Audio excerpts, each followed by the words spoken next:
கொஞ்சம் கிளாரிட்டி கிடைக்கிறது, கொஞ்சம் எய்ம் பண்ணிக்கிறது, கொஞ்சம் என்ன பண்ணணும், ஏது பண்ணணும், எப்படி பண்ணணுங்கிறதுல வந்து ஒரு தெளிவு பெறுவது, ஒரு நல்ல மென்டார் கிடைக்கிறது, நல்ல ஒரு சொல்லிக் கொடுக்கும் வாதியார் கிடைக்கிறது. அது மாதிரி பல விஷயங்கள்லாம் வந்து காம்படிட்டிவ் எக்ஸாம்ஸ் ட்ரை பண்ணுறவங்க, அரசு உத்தியோகத்துக்கு ட்ரை பண்ணுறவங்க, அவங்களுக்கெல்லாம் பார்த்தீங்கன்னா நல்ல ஒரு திருப்பத்தை கொடுக்கக்கூடிய, காம்படிட்டிவ் எக்ஸாம்ஸில் கிளியர் பண்ணக்கூடிய, பாஸ் பண்ணக்கூடிய அமைப்புகள் வருகிறதுங்க.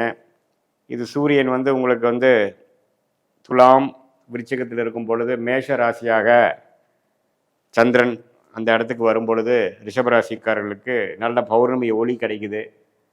ஸோ அதனால் நல்ல பலனை நம்ம எதிர்பார்க்கலாம்.